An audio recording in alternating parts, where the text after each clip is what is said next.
Então, muito bem. A gente vai começar, então, resolvendo a questão 7.1. Então, a ideia é o seguinte, ó, você tem duas cascas metálicas, esféricas e concêntricas, de raio A e B, respectivamente, e elas são separadas aí por um material mal condutor de condutividade sigma. Então, a figura 7.4 está aqui. Basicamente, né, você vê que é análogo que a gente já fez. A gente começou no livro fazendo de duas placas paralelas, separadas por um condutor ali que tinha uma certa condutividade. Depois a gente trabalhou com dois cilindros alinhados coaxialmente um ao outro, com entre cada um dos dois um certo material também condutor, com uma certa condutividade sigma. E agora a gente está partindo para o caso de duas esferas, então, concêntricas também, onde a região entre as duas está sendo encoberta aí, por um material condutor, né, mal condutor no caso, de condutividade sigma. E a pergunta A, então, é o seguinte: se eles forem mantida uma diferente potencial V, então você liga esse cara aqui e aqui, cada uma deles num certo potencial, e ele pergunta o que acontece, aliás, qual é a corrente que passará de uma casca para outra, tá certo? Então, basicamente, a ideia aqui para resolver essa primeira questão é você calcular essa corrente em função da carga e depois o potencial, a diferença de potencial em função da carga, e aí você substitui então essa carga na corrente e obtém o resultado final. Em outras palavras, vamos lá fazer a conta para ver o que é então, o que eu estou querendo dizer.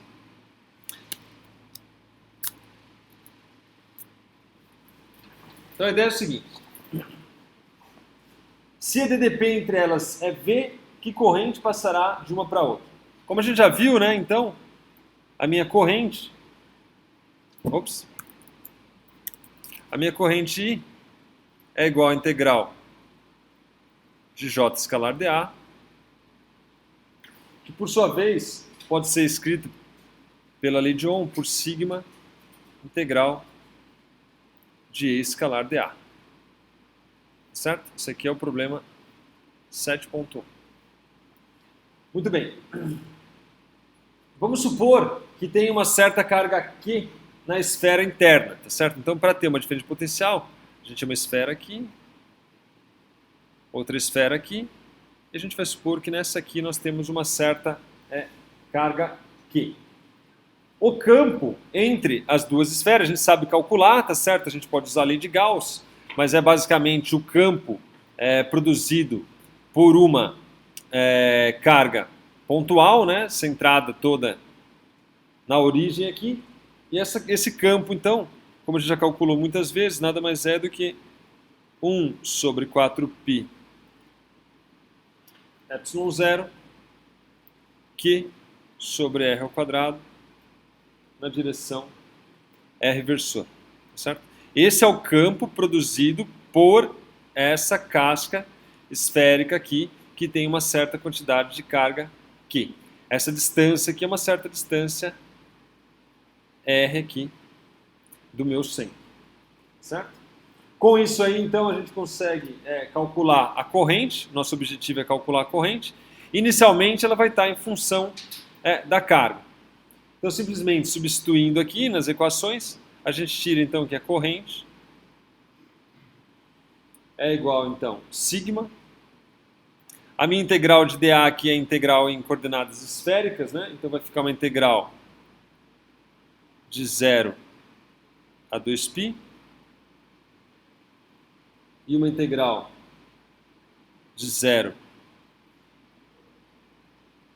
a π, tá certo? Isso aqui é uma integral de uma casca esférica, né? Então você tem o ângulo θ e o ângulo φ, do que? De E, onde E vale 1 sobre 4π ε0 Q sobre r ao quadrado.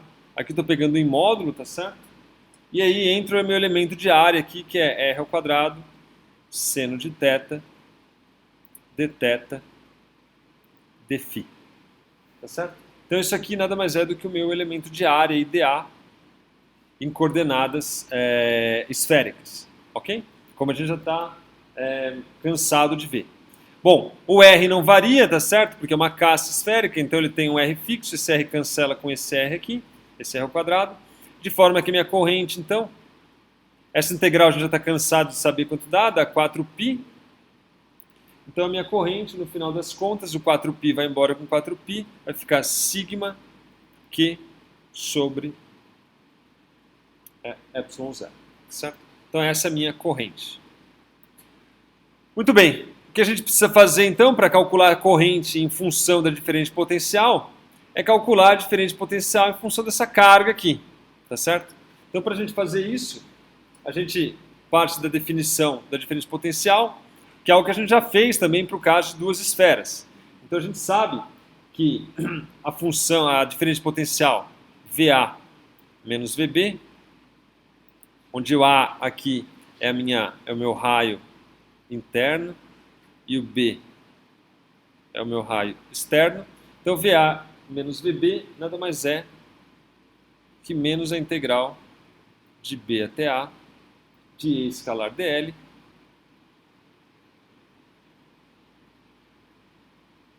tá certo? Isso aqui vai me dar a diferença de potencial entre duas esferas, tá certo? Concêntricas uma à outra. Isso aqui então me dá o campo E para um certo E, ele cai com 1 sobre R ao quadrado, tá certo? Então a gente vai ter uma integral aqui de B até A do módulo de E aqui dl.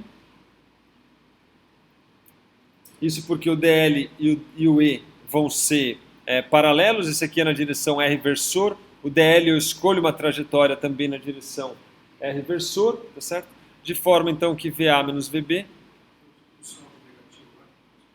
Sim? Mas agora eu estou pegando o módulo já do E, tá certo? Então aqui já não preciso mais carregar ele, que eu estou pegando o módulo dessa diferença potencial também. Isso aqui é igual então a menos 1 sobre 4π ε0, a integral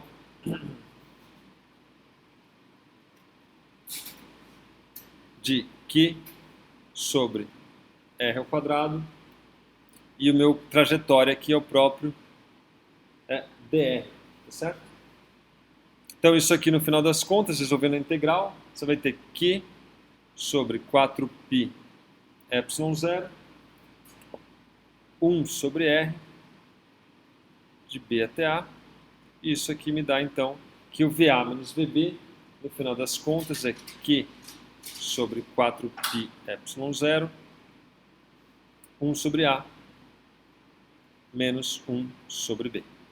Certo? Esse é o potencial que a gente já calculou no passado, que é a diferença de potencial entre duas cascas esféricas concêntricas. Com isso aí, então, agora eu consigo calcular a minha corrente em função da diferença de potencial. Basta que eu preciso fazer aqui é isolar a minha carga aqui, tá certo? Tenho a minha carga aqui, tenho a minha carga aqui, então eu consigo escrever a minha corrente em função da diferença de potencial. Então a minha carga, em termos da diferença de potencial, ela vale 4π ε0, VA menos VB, dividido aqui por 1 sobre A menos 1 sobre B.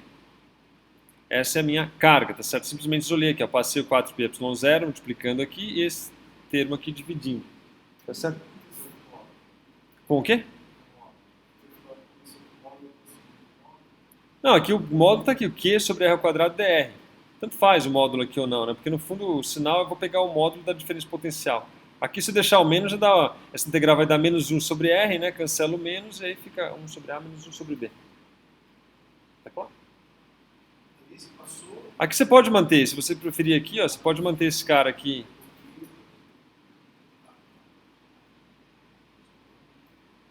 Sem problema nenhum. Pronto. Módulo de E. E aqui também teria que ser um módulo de dl, né, no caso. Então, isolando agora o Q, aqui calculo em função de diferença potencial, de forma que a corrente, então, finalmente, ela é escrita então como simplesmente substituindo a carga. Vou subir um pouco para a gente poder ver, fica sigma sobre ε0, que multiplica então 4π ε0 VA menos VB sobre 1 sobre A menos 1 sobre B. Tá certo? Obviamente que aqui o sigma ε0, o ε0 aqui eu posso simplesmente cancelar dos dois lados, de forma que a resposta então fica sigma 4π VA menos VB sobre 1 sobre A menos 1 sobre B. Certo? Então esse aqui é o meu item A. Note que aqui basicamente o que a gente faz é utilizar a lei de Ohm, tá certo? Isso aqui é a minha lei de Ohm.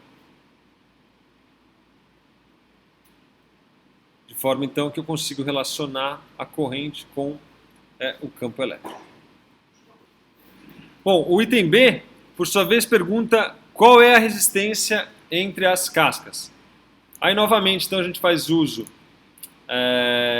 da lei de Ohm, tá certo? Se atentando então que ela pode ser escrita como V igual a RI, tá certo? Então é óbvio daí que a gente tendo a diferente potencial, tendo a corrente, a gente sabe calcular a minha resistência. Então daqui eu tiro que VA menos VB é igual a RI, o que implica então que meu R é igual então a 1 sobre 4π sigma, que multiplica 1 sobre A menos 1 sobre B. Tá certo? Então esse é direto, simplesmente aplicação da lei de Ohm. Finalmente, o item C é mais uma discussão. Ele pergunta o seguinte: observe que se B for muito maior do que A, o raio externo B é irrelevante, certo? Então, para B muito maior que A, o raio externo B é irrelevante. Como é que você explica isso? Então, acho que aqui é melhor a gente olhar a figura, basicamente o que acontece. Então, o cara está fazendo o seguinte: se ele aumentar esse raio B aqui muito, muito grande, o meu resultado aqui, ele fica basicamente a resistência 1/4π sigma sobre A, tá certo? Então,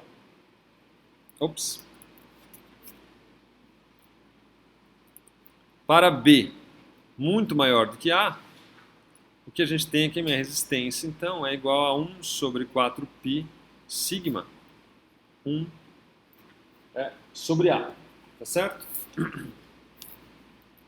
Ou seja, à medida que os raios vão aumentando, a resistência ela vai diminuindo, porque essa área da seção transversal aqui, que é proporcional a 1 sobre 4πr ao quadrado, que é a área de uma casca esférica, tá certo? Ela vai aumentando. Então, aumentar essa área da casca externa é equivalente a você aumentar a seção reta de um fio, tá certo? Então, é muito fácil, se a esfera for exatamente muito grande, uma carga atingir aquela região. Então, à medida que você amplia o raio, você vai diminuindo a resistência. Ok? Então, a resistência é basicamente confinada nas regiões muito próximas à esfera. É aquela região mais próxima à esfera que sua resistência é grande. À medida que você vai se afastando, essa resistência vai caindo com 1 sobre R ao quadrado. Certo? Então, por isso que no infinito lá essa resistência tende a zero, enquanto muito próximo ela é maior. Então, a resistência ela é grande aqui e tende a diminuir para esferas maiores. Tá certo? Aí ele fala o seguinte, ó. Então agora vamos pegar esse caso chamado de capacitor de placa única, né, que é quando você pega e põe um dos raios tendendo a infinito, certo? Aí basicamente ele pergunta o seguinte agora: explore essa observação para determinar a corrente que passa entre duas esferas de metal, ambas de raio A. Então você tem uma esfera de raio A, tem uma outra esfera de raio A, conforme essa figura abaixo aqui, ó. Então está aqui ó, uma esferinha de raio A, que seria o equivalente ao capacitor de placa infinita, e uma outra esferinha aqui de raio A, que é um outro capacitor de placa infinita.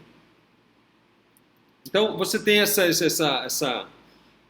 configuração e ele quer então que você explore essa observação para determinar a corrente que atravessa entre essas duas esferas, sendo que ambas têm um raio A.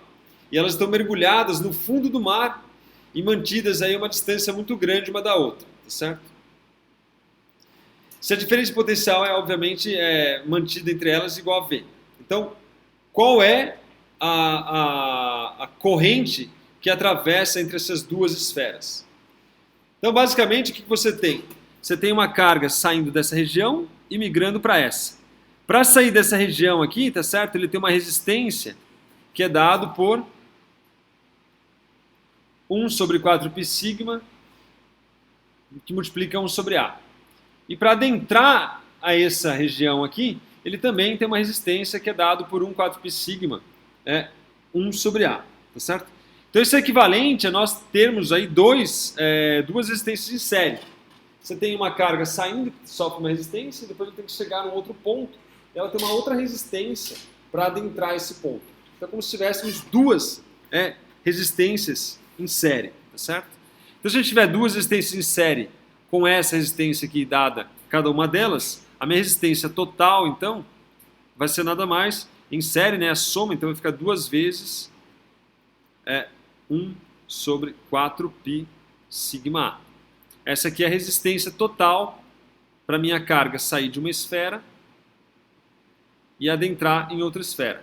Tem uma resistência aqui e tem uma resistência aqui, cada uma delas dada por 1 sobre 4π sigma A. Ok?